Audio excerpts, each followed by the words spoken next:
वो कहते हैं कि बिहारी के डीएनए में ही प्रॉब्लम है जी।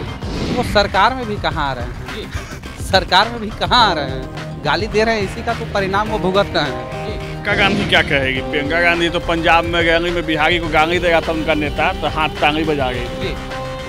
रिजल्ट तो सब कहाँ मेरा कटा, मेरा अगल बगल आपका भी कटा, कौन पूछिए भैया। आपके परिवार में किसी का नाम कटा? मेरे परिवार में किसी का नाम नहीं कटा, अगल बगल किसी का नहीं कटा है, के बारे में? किसी का नहीं कटा, ये अफवाह है, फैला रहे हैं। नमस्कार, मैं साकिब कुमार, अपनो भारत टाइम्स देख रहे हैं। बिहार में विपक्ष के नेता वोटर अधिकार यात्रा पर हैं और तमाम विपक्षी दल जो है वो एकजुट हो चुका है। एसआईआर का मुद्दा बिहार से लेकर देश के लोकसभा में सदन तक में ये आवाज़ गूंज रही है कि बिहार में वोटर लिस्ट के साथ खिलवाड़ हो रहा है, बिहार के वोटरों के नाम को काटा जा रहा है। अब ऐसे में विपक्ष के तमाम नेता जिस तरीके से गोलबंद होकर बिहार में वोटर अधिकार यात्रा पर निकले हैं, लेकिन अब रेवंत रेड्डी जो हैं और इसके साथ ही एमके स्टैलिन ये भी बिहार आए हैं। कांग्रेस के जो नेता हैं तेजस्वी यादव हैं, उन्होंने इनको बिहार आमंत्रित किया है, बिहार में लोगों के बीच में जा रहे हैं। लेकिन सवाल अब ये है कि बीजेपी के नेता या यूं कह लें एनडीए गठबंधन के तमाम नेता अब इसको आड़े हाथ लेते हुए नजर आ रहे हैं। उनका कहना है कि ये वही नेता हैं जो कभी बिहार के डीएनए पर सवाल खड़ा करते थे और सनातनियों को गाली देते थे। हमारे साथ कुछ लोग हैं, इनसे जानते हैं आखिरकार किस तरीके से देखते हैं। ये बताइए कि अभी वोटर अधिकार यात्रा चल रहा है, जानकारी है ना इसके बारे में? हाँ। तमाम विपक्ष के नेता एक साथ हो चुके हैं, लेकिन अब इन्हीं के साथ में एमके स्टैलिन और रेवंत रेड्डी भी आए हुए हैं जो कभी बिहारी डीएनए पर सवाल खड़ा करते थे और सनातनियों को गाली देते थे। वो तो बिहारी को गाली उली सब बकते हैं, वो नेता कैसे हो गए ये बताइए पहले आप लोग। वो कहते हैं कि बिहारी के डीएनए में ही प्रॉब्लम है जी। और बिहारी के सब वैसे आदमी हैं जो कि इनलीगल। सम्राट चौधरी ये भी कह रहे हैं कि सनातनियों को भी ये लोग गाली देते थे, सनातन पर सवाल खड़े कर रहे थे। हाँ, ये भी करते हैं वो लोग एमके स्टालिन में। तो ये बताइए कि जैसे अब ये लोग जब यहाँ पर आए हुए हैं तो वोटर अधिकार यात्रा का क्या विपक्ष को फायदा मिलेगा जब इन लोगों को वो आमंत्रित कर रहे हैं? और ऐसा कुछ नहीं है, वो लोगों को कुछ ऐसा फायदा नहीं है लोग को। 65 लाख वोटर की जो नाम काटने की बात वो सब गलत अफवाह है, वो सब गलत बात है। यहाँ ऐसा कोई ऐसा नहीं कि 65 लाख वोटर कट जाएगा किसी का, ऐसा कोई नहीं है। यहाँ पे 100 आदमी। क्या आप लोग अभी वोटर लिस्ट से नाम कटा है? नहीं, 10 का 10 है, कोई दिक्कत नहीं है। कोई दिक्कत नहीं है। तो फिर विपक्ष के नेता ऐसे क्यों बिहार के यात्रा पर हैं और तमाम नेताओं जो हैं वो ये कहते हुए नजर आ रहे हैं कि नाम कट अगर रहा है। विपक्ष में ये सब नहीं बोला जाएगा कि वोटर लिस्ट से नाम काट के अपना आदमी का नाम चढ़ा रहे, चाहे वो कैसे कर रहे हैं, तो आखिर विपक्ष कैसे कहलाएगा? विपक्ष का कहलाने का तुक होना चाहिए ना कि अगर हम ये अफवाह नहीं उड़ाएंगे तो हमको कैसे सहानुभूति मिलेगा कि हम 65 लाख आप लोग का। यात्रा से क्या विपक्ष को फायदा मिलेगा या फिर एनडीए गठबंधन? एनडीए गठबंधन ही जीतेगा आगे जाएगा। एनडीए गठबंधन। हाँ, एनडीए। आप कैसे देखते हैं इस चीज़ को? एमके स्टैलिन और रेवंत रेड्डी अभी बिहार आए हुए हैं, तेजस्वी यादव राहुल गांधी के साथ वो घूम रहे हैं, इसका फायदा उनको मिलेगा या फिर अब जिस तरीके से एनडीए के नेता अब उनको एक तरह से सवाल खड़े कर रहे हैं कि यही वो लोग थे जो बिहारियों के डीएनए पर सवाल खड़े करते थे? देखिए, अगर मेरा व्यक्तिगत राय यही है कि इससे कोई उनको फ़ायदा नहीं होने जा रहा है। विकास की बात कीजिए, डीएनए की बात कर रहे हैं तो उससे यही झलकता है कि आप बिहार के बारे में उनको विस्तृत जानकारी नहीं है। और जहाँ तक की बात हुई बिहारियों की, तो हमारा तो खैर आदिकाल से हमारा जो ये रहा है वो गौरवपूर्ण रहा है बिहार। अब वो दे रहे हैं उनका। लेकिन सवाल ये भी है ना कि जब वो नेता जब आप लोगों के डीएनए पर ही सवाल खड़े कर रहे थे, सनातनियों को गाली दे रहे थे, और जब आज वही बिहार की धरती पर आए हुए हैं तो बिहार के लोग तो कहीं ना कहीं अब कांग्रेस के जो समर्थक हैं, जो राजद के समर्थक हैं, वो तो उनका स्वागत कर रहे हैं ना। तो इसे वो सरकार में भी कहाँ आ रहे हैं जी सरकार में भी कहाँ आ रहे हैं, गाली दे रहे हैं, इसी का तो परिणाम वो भुगत रहे हैं जी। वो अब वोट है, अब इलेक्शन का प्रचार है, कर रहे हैं, बहुत लोग करते हैं, बहुत सारी पार्टियां हैं जो अपना प्रचार प्रसार कर रही हैं, लेकिन जो एक्चुअल में जो काम करते हैं रिजल्ट उन्हीं को मिलता है। किसको रिजल्ट मिलेगा बिहार? जैसे कि अभी आप देख लीजिए, जो हमारे माननीय प्रधानमंत्री मोदी जी हैं, माननीय मुख्यमंत्री नीतीश कुमार हैं, तो उनका कुछ तो वर्क रहा होगा, कुछ तो काम किए होंगे, तभी तो अभी तक पद स्थापित हैं। बिना किसी कार्य के किसी को पद स्थापित रहना बहुत मुश्किल काम है। तो आने वाले समय में बिहार में जो विधानसभा का चुनाव होना है उसमें क्या लग रहा है, इंडिया गठबंधन या महागठबंधन कह लें, महागठबंधन और एनडीए के बीच में जो मुकाबला होगा भारी कौन पड़ेगा? देखिए, अगर मेरे से पूछिए तो एनडीए। हाँ, क्योंकि मेरा खुद व्यक्तिगत ये रहा है कि भाई तमाम विपक्षी दल एक साथ आ चुके हैं एक मंच पर। देखिए, हर लोग का अपना मत होता है, हमारा मत तो एनडीए को है। आपका मत एनडीए। आप कैसे देखते हैं?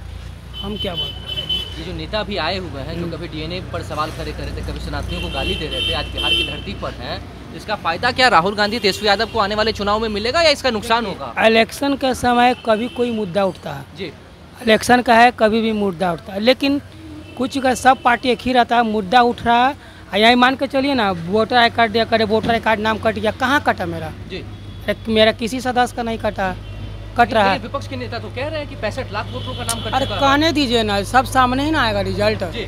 रिजल्ट की इंतजार करिए, रिजल्ट तो सब कहाँ मेरा कटा, मेरा अगल आपका भी कटा, कौन पूछिए भैया जी। आपके परिवार में किसी का नाम कटा? मेरे परिवार में किसी का नाम नहीं कटा, अगल बगल किसी के किसी का नहीं कटा है, के बारे में किसी का नहीं कटा। ये अफवाह है, फैला रहे हैं। सब झूठ मूठ का मतलब क्या बिहार की जनता गुमराह होगी विपक्ष के इस अफवाह? अब देखिए, ऐसा तो नहीं बता सकते, जनता तो बहुत है, हम ही सब 4 व्यक्ति बैठे हुए, तो हम लोग का माइंड थोड़ी है एक जगह, थोड़ी है सेटअप है, नहीं है नहीं सेटअप है।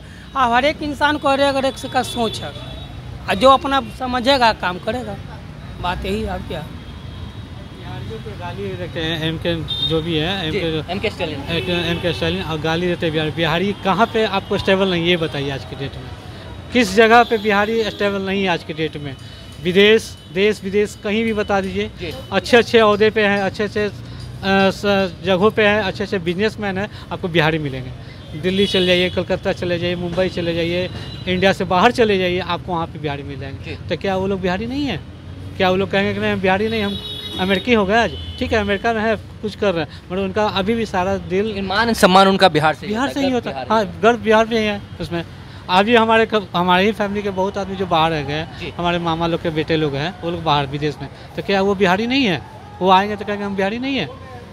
अब वो क्या बिहार में बाहर जाके वो, लेकिन जब बाहर के नेता या कोई भी नेता इस तरीके की बात करता है, जब गाली देता है या बिहारी को गाली सब समझा जाता है, तब आपको एक बिहारी होने के नाते कैसा लगता है? अब तो वो तो सामने रहते तो उनको बोला जाता, अब हम लोग के सामने तो नहीं बोले, नहीं तो हम लोग के सामने बोलते तो हो सकता हम लोग भी उल्टा उनको जवाब दिया जा सकता था कि आप क्या हैं, आप क्या हैं, आप बताइए। बिहार के बारे में इतना बोल रहे हैं, आप बिहारी में आकर बिहार में खड़ा होकर आपको इतना मिल गया कि खड़ा होकर बिहारी को आप गाली बक रहे हैं। आप कहीं और जगह जाके बोलिए किसी को, तो आप जाके बात कर लीजिए, इंग्लैंड चाहे कहीं भी, मुंबई में खड़ा होकर मुंबई को गाली बक के दिखाइए, मुंबई वासियों को गाली बक के देखिए आपको कैसे बिहारी को भगा रहे हैं वहाँ पे। आज वहाँ पे अब मुंबई वासियों को आप गाली बक सकते हैं? नहीं बक सकते हैं, क्योंकि आपको वहाँ पे मार दिया जाएगा। लेकिन ये एसआईआर का मुद्दा जो अभी चल रहा है, इन्होंने कहा, आपके साथी बैठे हुए हैं, कि विपक्ष सिर्फ गुमराह करने की कोशिश कर रहा है, तो क्या बिहार की जनता गुमराह होगी एसआईआर के मुद्दे पे? नहीं, गुमराह होने वाली बात ही नहीं, उनको बोलने से कुछ होने वाला है नहीं, ठीक है, उनके कहने नहीं कहने से कुछ नहीं होता है। ये बिहार की जनता जान रही कि क्या हम 5 साल में हमको क्या मिला, 20 साल में क्या मिला, वो सब दिख रहा है, वो सारा बिहारी को दिख रहा है कि हम कहाँ जा रहे हैं, हम आगे जा रहे हैं कि पीछे जा रहे हैं, उनको दिख रहा है। ये कई और लोग इनसे भी जानते हैं। बिहार में अभी वोटर लिस्ट अधिकार यात्रा को लेकर तमाम विपक्षी नेता जो हैं वो एकजुट हैं, बिहार में अलग अलग जगहों पर जा रहे हैं। लेकिन ये बताइए कि ये एसआईआर का जो मुद्दा है या फिर वोटर लिस्ट से वोटरों के नाम काटने की जो बात विपक्ष कर रही है, इसमें कितनी सच्चाई आपको लगती है? इसमें सच्चाई क्या है? इसमें तो हमको कोई सच्चाई नहीं दिखता। ये तो अच्छा है एसआईआर। क्या मतलब आपका नाम कटा है वोटर लिस्ट से? ना। आपके परिवार में किसी का? किसी का नहीं। तो विपक्ष के नेता तो कह रहे हैं बिहार में घूम घूम के कि 65 लाख वोटरों के नाम कट चुके हैं। तो कटेगा नहीं, जो 2 जगह बनाए हुए हैं तो उसका तो कटेगा ही ना। मेरे नज़र के सामने कितना आदमी का 2-2 लिस्ट है कि यहाँ है, एक दियर में है, मुखिया जाके मुखिया का वोट उधर भी देता है, इधर भी देता है। मतलब जो नाम कट रहा है वो सही हो रहा है मेरे नज़र में तो सही है। लेकिन ये भी बताइए कि अभी एम के स्टालिन है, विपक्ष के तमाम जो नेता वो तो हैं, प्रियंका गांधी बिहार आई हुई है, इसके साथ ही रविंद्र रेड्डी आए हुए, लेकिन ये वही लोग हैं, बीजेपी के नेता कह रहे हैं, एनडीए के नेता कह रहे हैं कि जो बिहार के डीएनए पर सवाल खड़े कर रहे थे, कभी सनातनियों को गाली दे रहे थे। प्रियंका गांधी क्या कहेगी? प्रियंका गांधी तो पंजाब में रैली में बिहारी को गाली दे रहा था उनका नेता, तो हाथ तांगी बजा गई थी। आप देखे होंगे वो वीडियो भी है मेरे पास। और ये रेवंत रेड्डी और जो एम के स्टालिन है वो भी कभी डीएनए पर सवाल खड़े कर रहे थे, तो क्या लगता है इससे विपक्ष को फायदा होगा या नुकसान होगा? इन लोगों को जब यहाँ पे मंच पे बुलाया जा रहा है। नुकसान होगा, जाहिर सी बात है, नुकसान होगा। कोई आपको गाली देगा, आप उसका सपोर्ट कीजिएगा? नहीं कीजिएगा। अब बिहारी के सब जगह है, आप कहाँ कहाँ से हटाइएगा? क्या बिहार के जो नागरिक हैं वो गुमराह भी होंगे इससे? एकदम होंगे, होना भी चाहिए। देखिए, वोटर अधिकार यात्रा पर विपक्ष के तमाम नेता अभी बिहार भर में भ्रमण कर रहे हैं और ऐसे में तमाम विपक्षी नेता तो यहाँ पर हैं ही, साथ ही बाहर के नेताओं को भी यहाँ पर मंच पर जगह दी जा रही है, उनको बुलाया जा रहा है।